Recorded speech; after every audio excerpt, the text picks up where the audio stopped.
This episode is sponsored by Viking. Viking offers an all-new, custom-built ocean fleet designed to bring the traveler closer to the destination, with all veranda staterooms and a shore excursion included in every port. Viking, by river and by sea. Learn more at vikingcruises.com.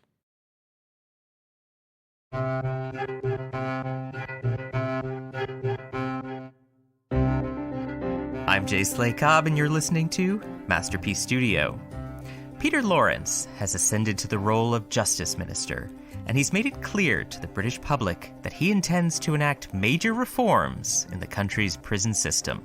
Don't you believe in locking people up? Someone should be asking the question, why are we wasting so much public money on a policy that's not working, of putting so many people in prison, in particular so many women in prison? But if any change is possible in the Ministry of Justice, it will first have to get past the desk of Lawrence's trusted special advisor, Duncan Knock. Am I butting into something non-governmental? Is that what you're saying? No, not at all. I know he trusts you. Yeah. Then carry on. Like most special advisors, Knock knows everything about Lawrence, what he did and where he went, and most importantly, what he's hiding. And he lets some crumbs slip to the Prime Minister's own special advisor, too. Peter was a bit spooked. One day, a prisoner comes forward to say he has a daughter, and then the next day he's made Minister of Justice. Oh, I see. Are you asking? I suppose I'm asking whether she knew. Well, of course she knew. I told her. Iain De Caestecker is perfectly oily in the role of Knock, and he joins us here to discuss special advisors, political realities, and prosthetic noses on the Masterpiece horizon.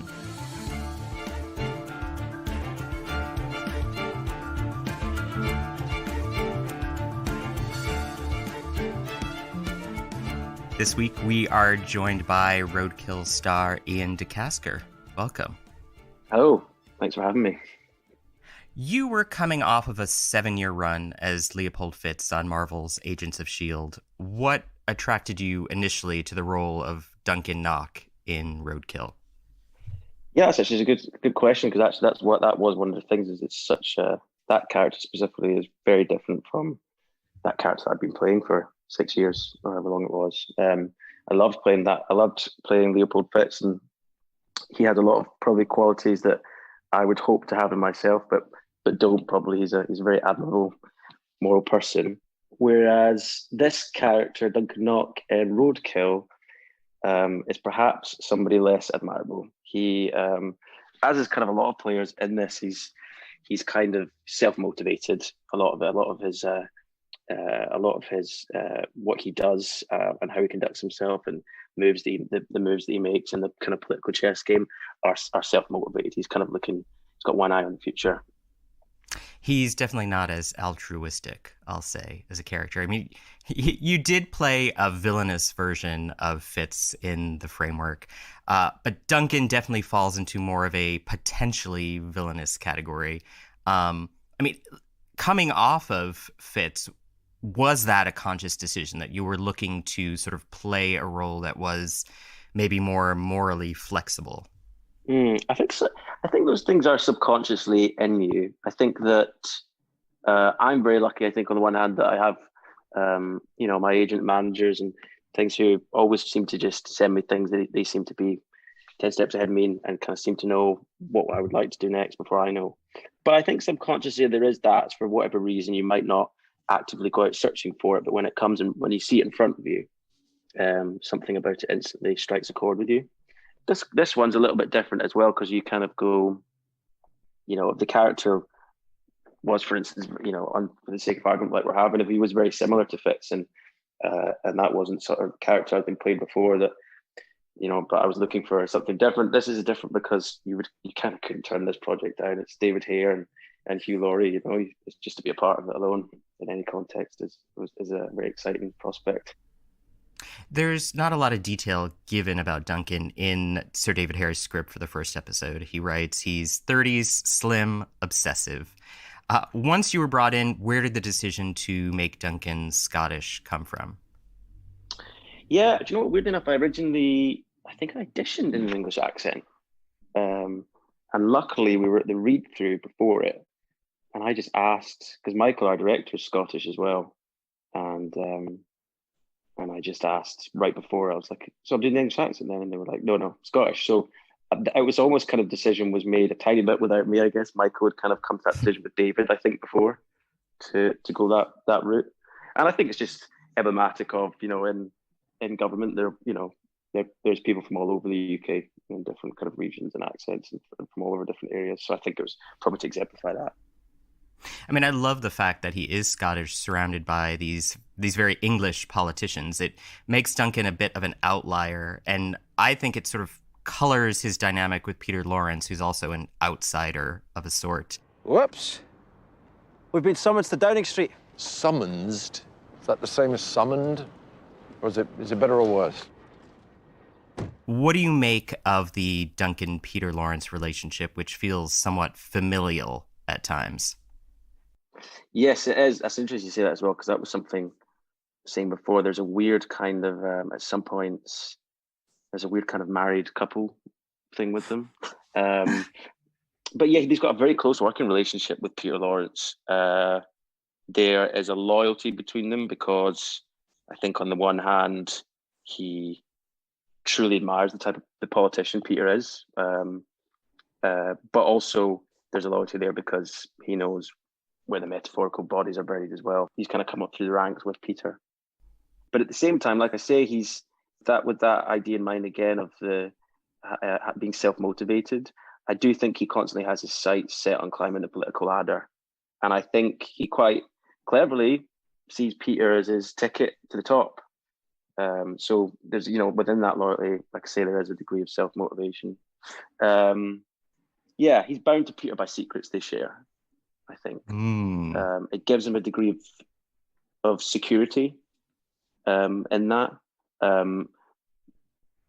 Yeah, it gives him a degree of security in that, but also that might ultimately end up being his downfall. Is that he gets, I think he gets too kind of comfortable in the fact that he's safe. A lot of your scenes in Roadkill are with Hugh Laurie, which then sort of begs the question, what was it like working so closely with Hugh Laurie on this? It was really fantastic. Yeah, I really cherished my time with him. I mean, he's just everything you really want him to be, I guess. He's very, very funny, quick-witted, very smart, likes to get kind of into conversations about, wide-ranging topics and just very personable and welcoming. And also, I just found for me on set, he's very professional on set. When the cameras start rolling, he's on it. I don't think I ever saw him ever forget a line or, he was always kind of on point. And he would also just come up with great ideas, and kind of hand them over to me for little bits, which were always very often better than mine. And he would give them over to me. So yeah, I really loved working with him. There is an oiliness to Duncan that I love. He seems very at home within the world of politics, I'll say. What is your take on the character? And more importantly, do you feel that David Hare's script reserves judgment on him? So Duncan is the special advisor to Hugh Laurie's character, Peter Lawrence, who's the politician at the center of the story. And Duncan, a special advisor as well, I should also mention, for anybody unfamiliar with it, which I have to say was me before we started, but a special advisor is it's quite a controversial role within government because they are able to be politically motivated and yet they are not voted in by the public. They are essentially employed by the government. So it's just quite a contentious role, I think, already. And I think Duncan he almost enjoys the power of that a little bit. And yeah, he's very ambitious. He's very young. Like I say, he's really intelligent. But like I was saying, I think sometimes he's a bit too smart for his own good. And yeah, I think he's quite happy to indulge in all the political chess games if it means it will further his ascent up the ladder. Does the script reserve judgment on Duncan, or does it sort of issue a rebuke about his behavior?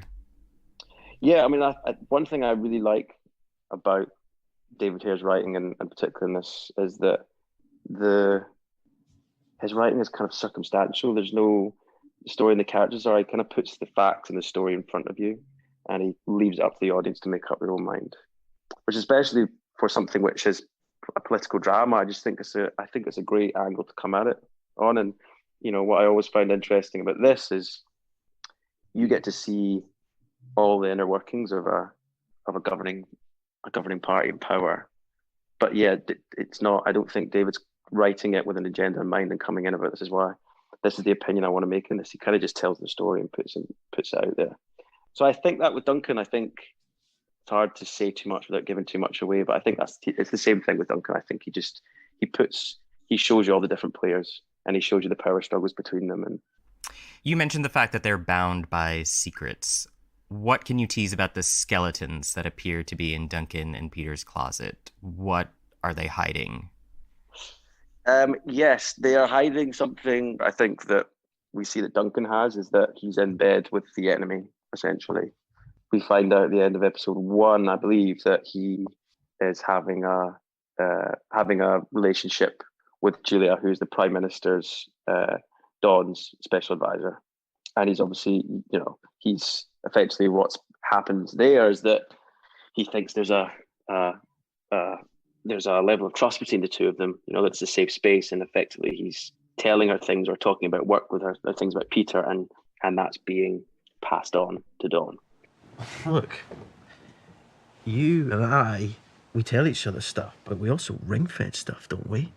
And this whole thing with the illegitimate daughter, I remember ring-fencing. I'm sure I did. I don't remember that. I'm wondering what this relationship means to you. Are you saying you don't want to see me anymore? Duncan is romantically, or at least sexually, involved with Julia. He thinks that by, quote, ring fencing certain aspects of the job or Peter's life, they're hands off for Julia, which clearly isn't the case. Do these two conspirators have their own agendas? Absolutely. I think they're slightly different in that I think Duncan, with her, I think he is truly just absolutely infatuated with her. I think actually that's what I found quite fun with those scenes with her, is showing a side of Duncan where we see him in the workspace and in those power struggle moments where he feels like he's in his element and he's cocksure and he's arrogant and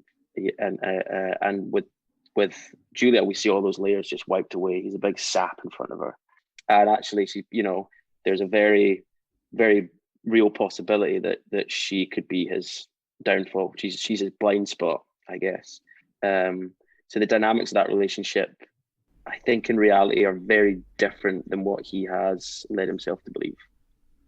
I love the scene in bed between the two of them because it points to just how fraught their affair is. It's Julia who told Dawn about Peter's daughter. They're passing information between each other.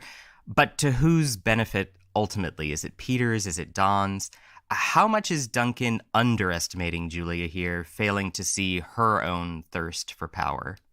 Oh, big time. He completely underestimates her. And also, like I say, it comes from a place of her being his blind spot. He thinks that the relationship they are in is legitimate. I think he thinks that she is as into him as he is to her. And I think actually we learn from a scene like that, we get a taste of the fact that she's a lot smarter and cunning than Duncan has given her credit for.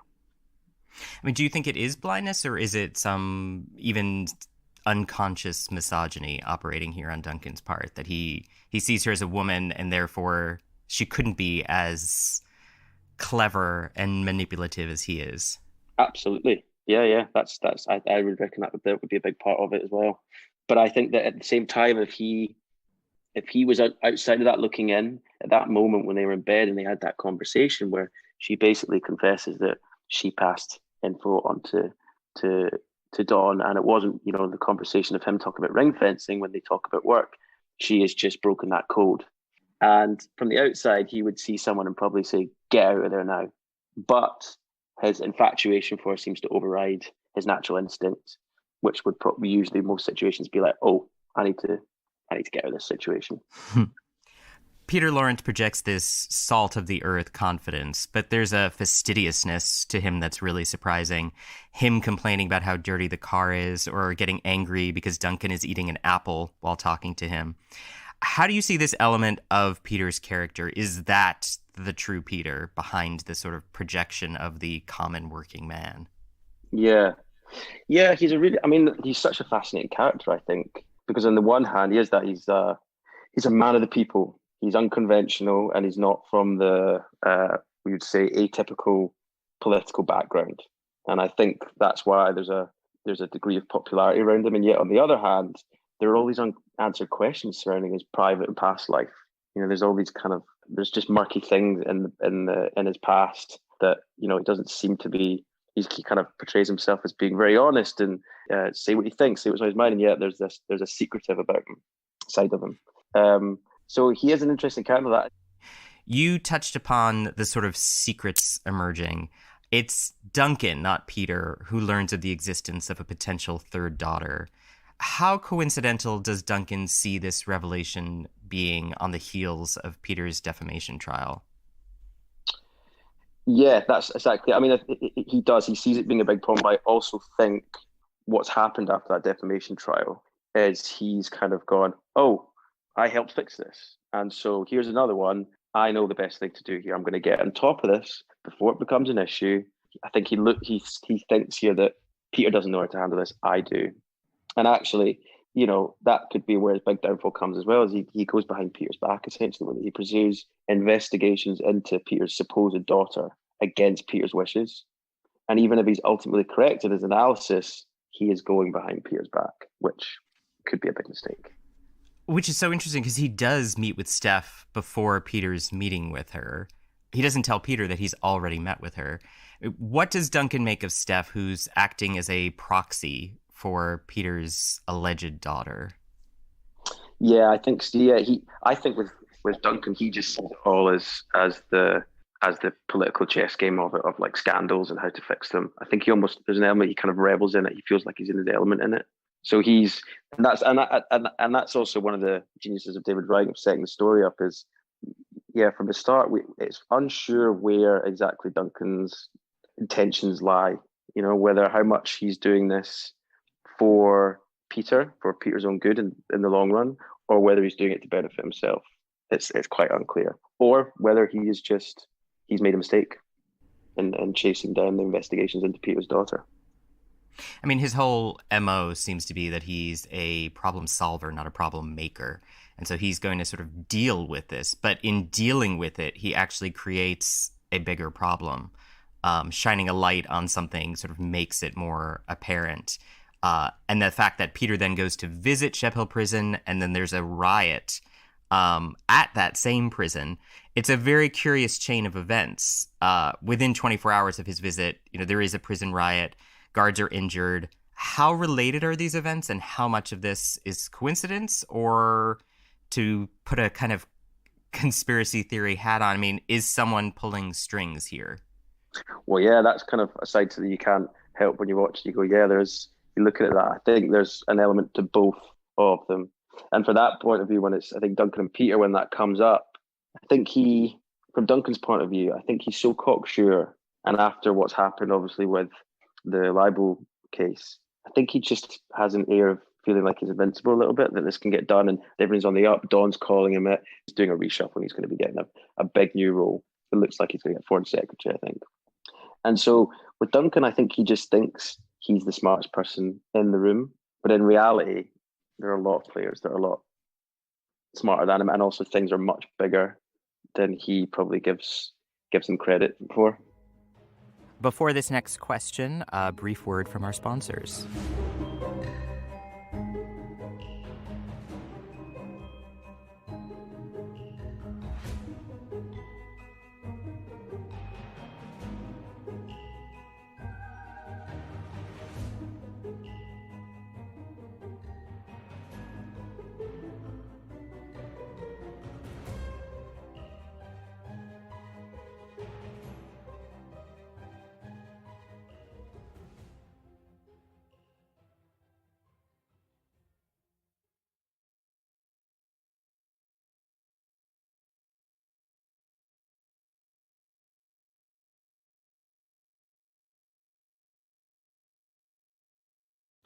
Castles and cathedrals, vineyards and vistas, Viking is dedicated to bringing the traveler closer to the destination along the great rivers of Europe, offering a small ship experience with a shore excursion included in every port. Learn more at vikingcruises.com. Peter Lawrence's line, quote, I have always been a rule breaker. People like me because I break the rules. That's my appeal. It's my USP. I hope you're right, Minister. Voters think of me as a character, and they'd much rather be led by characters than by zombies. gave me shivers. What's your take on that line of dialogue, and is there an inherent truth to what David Hare is saying in 2020? Yes, I think you're right. I think there are, of course, there are obvious comparisons you could point to, but I also think that opinion is of Peter Lawrence, that character who has that opinion, and that's it. I'd go back to saying, like, that's the kind of the hypocrisy of him sometimes. Is on the one hand, he portrays himself as a man of the people and being different from most politicians and being straight talking and being honest with people, and yet at the same time, he's aware of how being like that is playing a political chess game. If that makes sense. So it's kind of there's a hypocrisy between the two things, I think. There is a sense that with all of this, Duncan is playing with fire. He's going behind Peter's back. He's trying to minimize damage, but also engineering a DNA link between Peter and an incarcerated prisoner. Is there a sense at all in the next two episodes that this might lead to Duncan becoming, well, political roadkill himself? Yes, totally. He's going down a very dangerous path, it seems like. It seems to be gaining traction faster and faster. You know, one problem leads to another problem. And I think because in some way his arrogance, he thinks that, oh, I can fix this, and I know, and I'm the person who's out to do it. And actually, if he was to just come to Peter the right way with it, he'd probably put himself in a much better position. Peter tells Duncan, Justice is not a notion, Duncan. It's a Department of State. A badly run one at that. What's the one thing that you and I have learned? You can get away with anything if you just brazen it out. does Duncan actually believe this himself? Isn't there this fear that whatever it is that they did will eventually come out? Yes, and that's totally what it is. No, I don't think he does believe that. I think in that scene as well, it's at a point where Duncan wants to go one way with it and Peter wants to go the other way. And that's probably the moment, really, that scene where quite a big turning point, because Peter essentially says, my wish is to pursue the investigation into my alleged daughter. And Duncan, he goes against Peter's wishes behind his back from a place of going, I think I know what I'm doing is right. I think he'll thank me for this. But actually, he's broken a code between the two of them, an unspoken code that, you don't go against Peter, and you don't underestimate him. I mean, Peter is in many ways Teflon. Everything slides off of him. That is not the case for Duncan. Are we seeing in some fashion the education of Duncan Knock here in these 4 episodes? Yeah, I think that's a really good way to put it. Is that exact thing? There's an element to it that he is at points where you see him, he's a little bit of a lamb to the slaughter. At certain points, you can, on the one hand, a lot of his problems are of his own making, but at the same time, he's a victim of the political game, the political chess games that go on in that world. I mean, along those lines, Peter's statement seems to be a shorthand for the series itself, that it doesn't matter what politicians do today so long as they don't apologize and stick it out. Is it a statement that apologies themselves can be seen as weakness? Gosh, yeah, I don't know. It's a good question. I mean, I think, like I'd say with Peter, it kind of goes back to that same thing of he has two. That's what makes him such an interesting character, are those two opposing forces in him. Of the one of saying, well, how much does he really believe about being honest and being, not being the typical politician and actually being someone that can relate to public and voters in a very genuine way, and how much of it is he doing that because he knows that that's a tactic. I just find that quite an interesting thing, kind of opposing thing within him. Duncan believes justice will always win because classical literature says it will. Is that notion challenged, if not by Roadkill, then also by recent events in the real world? Is our insistent belief that good always triumphs over evil? I'm going to say that again. Is our insistent belief that good always triumphs over evil based more in literature than in life? Yeah, I think that's a really good question. I'd say probably, yeah. I think that's what as the series goes on, I think that's a really good point. I think that's kind of one of the themes in it you'll see, and how as well, like in politics, it's not always enough just to come in with strong sets of morals and want to do the right thing. There's a whole game involved. There's a whole system set up, mechanisms that don't cater to that. So yeah, I think that's a really good point. Obviously, no spoilers, but what can you tease about what's coming up in these final 2 episodes of Roadkill? Yeah, I mean, there's going to be, as has happened, I think, with the first 2 episodes, there's lots of twists and turns to come. Your opinions probably will change of people readily as more information or secrets get revealed. Yeah, there's definitely some surprises coming up. I read that you came home to Scotland for your grandmother's 90th birthday, and then the lockdown happened. Are you still in Scotland? No, I'm not in Scotland anymore. I'm in London, but I was in Scotland for a while. Yeah, I came back. My grand's 90th birthday, I was in America, and I just came back for a week. And obviously, we cancelled my grand's birthday because a room full of 90-year-olds dancing around would not have been a good idea. But it all happened so quickly. So I ended up being, when that initial lockdown period happened for 2 months or so, I was just with my mum and her fiance Brian, and it was great, actually. I have to say, weirdly enough, spending that time with my mum. My mum was working; she works for the NHS. She works in public health, so I was happy to be there and be around family at that time and be of any support to her whenever she needed it. Yeah. You've been acting since you were 9. Both your parents are doctors. What did they make of your decision to pursue acting professionally? And where did that desire come from? The desire came from my brother, Callum, who and I don't know, I suppose I don't really know exactly where he got it from, but I was just always, everything he would do, I would just copy. So I think he decided one day he wanted to be an actor, and he would basically find out about all these amazing movies, Martin Scorsese movies. And I mean, this is when we're like 8, and he would get my mum it'd be well past our bedtime, so we'd either stay up without my mum knowing, or we'd get my mum to record a VHS. So when we were 8, we would watch like Goodfellas and stuff like that. I mean, have the most outrageous nightmares afterwards. But it was an amazing, when I look back on it now, I'm so thankful for that. Was kind of my introduction to cinema and that world. And yeah, and then he wanted to go to drama classes, so of course I went, well, I'll go too. And yeah, and then got a part from something in there, and it just kind of snowballed from there. And it was always just something I knew I wanted to do, which I feel very fortunate for. And yes, my mum was always very supportive. I think basically when I got to about 16, or I think she basically said, look, spend a year out, because I was acting at that point, and she said, spend a year out, please concentrate hard in school and try and get the grades to do medicine. And if you do, and you still don't want to do it, I'll support you all the way. And so I did, and I got the grades to do medicine. And still afterwards, I said, look, I'd really like to pursue acting. And she's always been incredibly supportive of me. I love that. Your big break came in 2013 when you were cast supposedly on your first trip to LA as an actor as Leopold Fitz in ABC's Marvel's Agents of S.H.I.E.L.D. What did you feel at the time being cast, and did you have any thoughts at the time that it would lead to a 7-season stint on a broadcast network show in America? No, yeah, I had no idea.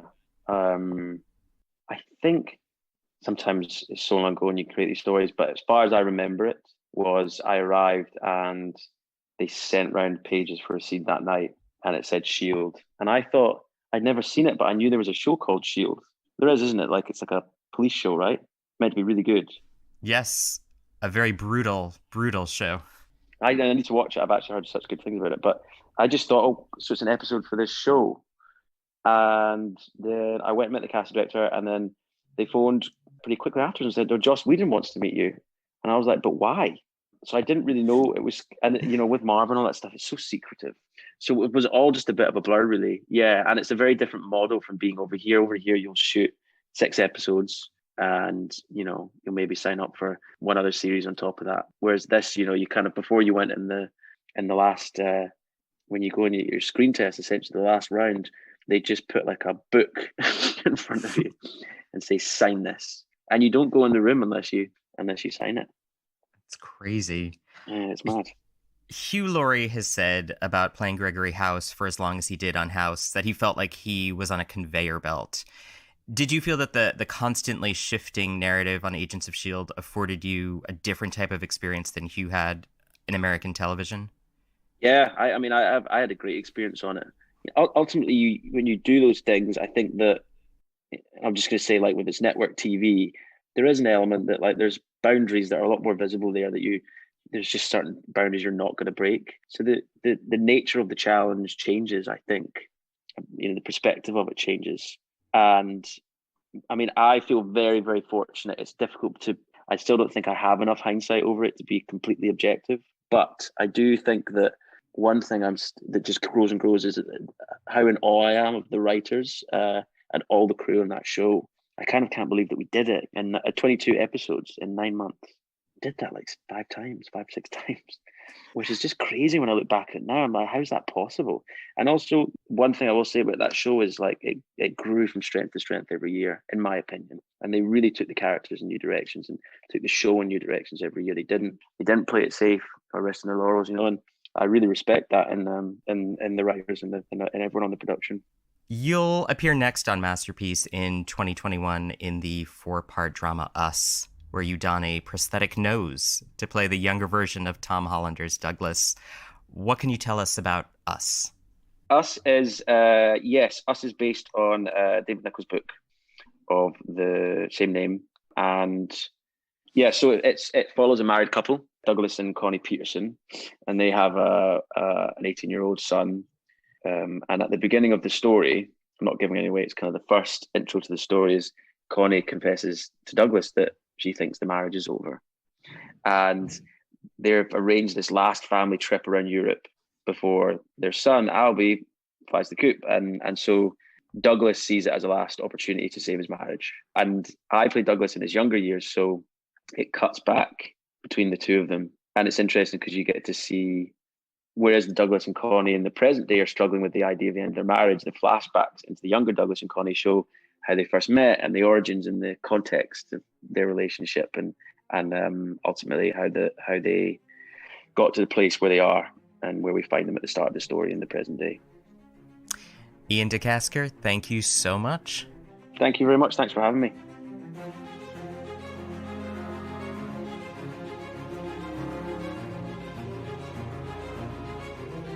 While Peter Lawrence continues his attempts to reform the Justice Ministry, the inhabitant of one particular prison makes Lawrence's mission even more personal. You're a convicted fraud, Rose. Please, don't talk to us about decency. I'm in touch with the Justice Minister and I'm going to put this case in front of him.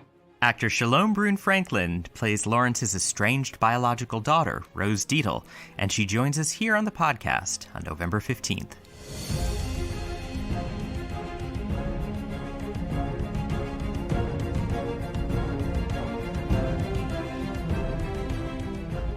Masterpiece Studio is hosted by me, Jace Lacob, and produced by Nick Anderson. Elishaba Etup is our editor.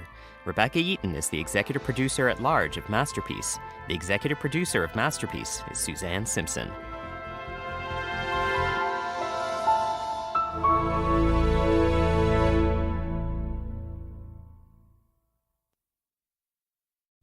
Sponsors for Masterpiece on PBS are Viking Cruises, Raymond James, and the Masterpiece Trust.